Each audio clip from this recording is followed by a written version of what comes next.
రాజకీయ సమాధి ఇప్పటికే అవుతుంది.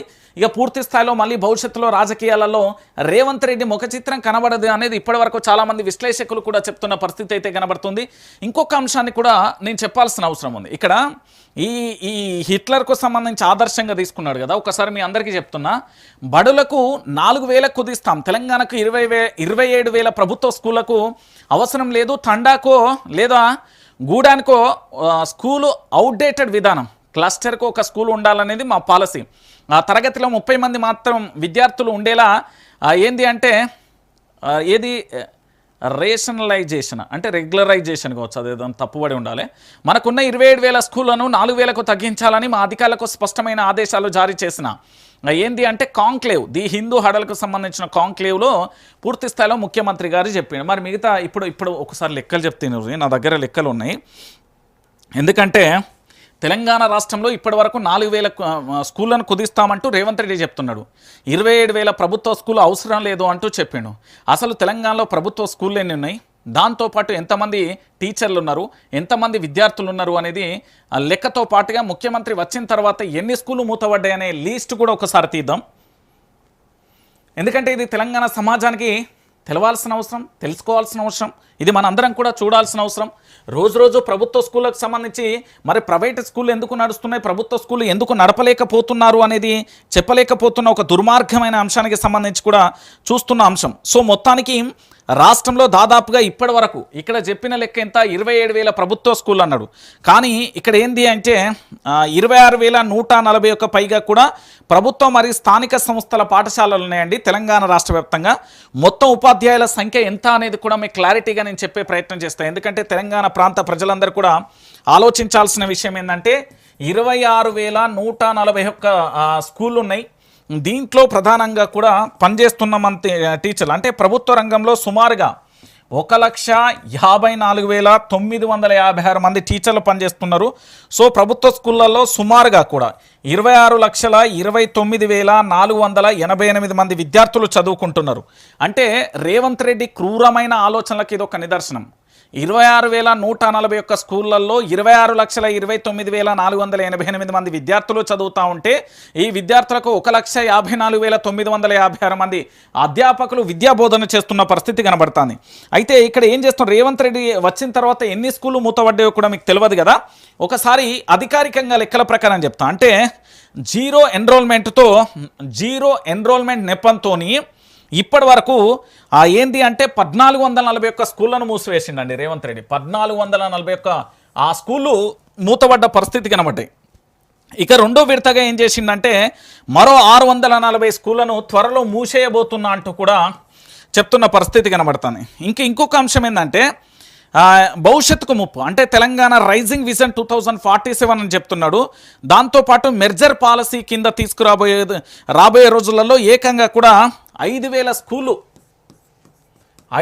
స్కూళ్ళు మూతపడే అవకాశం ఉందంట. సో దేశంలో కేంద్ర ప్రభుత్వం పార్లమెంట్లో ప్రకటించిన వివరాల ప్రకారం దేశంలోనే అత్యధిక ప్రభుత్వ స్కూళ్లను మూసివేసిన రాష్ట్రాలలో తెలంగాణ స్థానం ఎంతో తెలుసా? Number one. ఇది తెలంగాణ రాష్ట్ర ముఖ్యమంత్రి యనుమల రేవంత్ రెడ్డి వచ్చిన తర్వాత మనకు పేరు.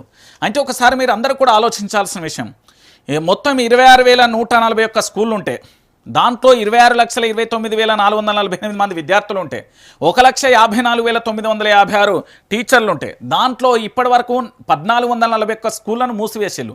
ఇంకో 640 మూసేయడానికి రెడీగా ఉంది. ఇంకొకటి మెర్జ్ అనేది ఏంది 2047 ఏదో చెప్పిండిగా విజన్ అనే కోణంలో ఏది మెర్జర్ అనే పాలసీ తీసుకుపోతూ దీని కింద 5,000 స్కూళ్ళను మూసివేస్తుండే. భారతదేశంలోనే అత్యధిక స్కూళ్ళకు సంబంధించి మూసివేసిన రాష్ట్రం ఏదైనా ఉంది అంటే అది తెలంగాణ రాష్ట్రం అంటూ కూడా చెప్తున్న పరిస్థితి కనబడుతుంది. ఇంకోటి లేటెస్ట్ రిపోర్ట్ ప్రకారం అంటే తెలంగాణలో 5,001 స్కూళ్ళ 5,001 స్కూలు అంటే 5,001 కేవలం ఒకటే టీచర్ నడిపిస్తున్నాడు. ఒకే టీచర్ 5 క్లాసులు 18 సబ్జెక్టులు ఎలా చెప్తారంటూ కూడా పూర్తి స్థాయిలో ఇబ్బంది పడుతూ పిల్లలను ప్రైవేట్ స్కూల్లో జాయిన్ చేస్తున్న పరిస్థితి కనబడుతుంది. అంటే విద్యా బోధనలు చేయాల్సిన ఉపాధ్యాయులు కూడా కరువైపోయిన పరిస్థితి కనబడుతుంది.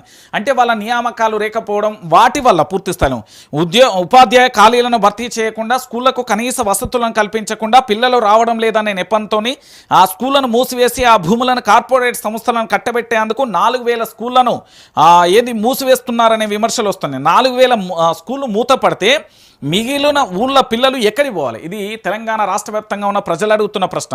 27,000 స్కూళ్లకు 4,000 కుదించి అంటే ఉచిత బస్సులు పెడతామని రేవంత్ రెడ్డి చెప్తున్న ముచ్చటపై పల్లెలలో జనం కూడా మండిపడుతున్నారు. మా ఊళ్ళో ఉన్న ప్రైమరీ స్కూల్ మూసేసి మా 5 ఏళ్ల చిన్నారి పిల్లవాడు పక్క ఊళ్ళో స్కూలుకు ఎలా వెళ్తాడు? పొద్దున్నే బస్సు ఎక్కించి పంపడం నీ పాలన కనిపిస్తుందా రేవంత్ రెడ్డి అంటూ కూడా అడుగుతున్న పరిస్థితి కనబడుతుంది. అంటే ఇక్కడ మనందరం కూడా ఆలోచించాల్సిన విషయం ఏంటంటే రేవంత్ రెడ్డి ప్రైవేటు కార్పొరేట్ శక్తులకు ఏంది వంత పాడుతూ ప్రభుత్వ స్కూళ్ళకు సంబంధించి జీరో చేసే ప్రయత్నం చేస్తున్నారు. అదే కల్వకుంట్ల చంద్రశేఖరరావు ఒకసారి ఇదే కేసీఆర్ మీరందరూ కూడా ఆలోచించాల్సిన విషయం ఏంటంటే దయచేసి నేను తెలంగాణ సమాజాన్ని రిక్వెస్ట్ చేస్తూ ఉన్నా, మీరందరూ కూడా ఆలోచించాల్సిన ఇదే కేసీఆర్ ప్రభుత్వంలో ప్రభుత్వ స్కూళ్ళ మీద ఎంత అద్భుతంగా తీర్చిదిద్దిండో ఆ లిస్ట్ కూడా ఉంది నా దగ్గర. ఒకసారి అది కూడా మీకు చూపించే ప్రయత్నం చేస్తే, ఎందుకంటే తెలంగాణ సమాజానికి తెలవాల్సిన విషయం. కల్వకుంట్ల చంద్రశేఖరరావు గారు అధికారంలో ఉన్నప్పుడు మన ఊరు మన బడి లేదా మన బస్తీ మన బడి అంటూ ఒక కార్యక్రమాన్ని తీసుకొచ్చి దాదాపుగా మన ఊరు మన బడి విప్లవం కింద 7,289 కోట్ల భారీ బడ్జెట్తో 3 విడతలలో 26,065 పాఠశాలకు డిజిటల్ క్లాస్ రూమ్లను అందించిండు కేసీఆర్. దాంతోపాటు మొదటి విడతలో కార్పొరేటర్కు సంబంధించి 9,123 స్కూళ్లలో దాదాపుగా 3,492 కోట్లతో మౌలిక వసతులు అంటే గ్రీన్ చాక్ బోర్డు కానీ ఆధునిక బెంచీలతో ప్రభుత్వ స్కూళ్లను ప్రైవేట్ స్కూళ్ళ కంటే ధీటుగా తయారు చేసింది. ఇంకోటి ఇంగ్లీష్ మీడియాన్ని కూడా ప్రవేశపెట్టడం. రెసిడెన్షియల్ పాఠశాలకు సంబంధించి దాదాపుగా విద్యార్థుల కోసం రాష్ట్ర వ్యాప్తంగా 1000కి పైగా అంతర్జాతీయ స్థాయి గురుకులాలను ఏర్పాటు చేసి ప్రతి విద్యార్థిపై ఏడాదికి 1,20,000 రూపాయలను ఖర్చు చేస్తుంది. డిజిటల్ విద్యా విధానాన్ని కూడా తీసుకొచ్చింది.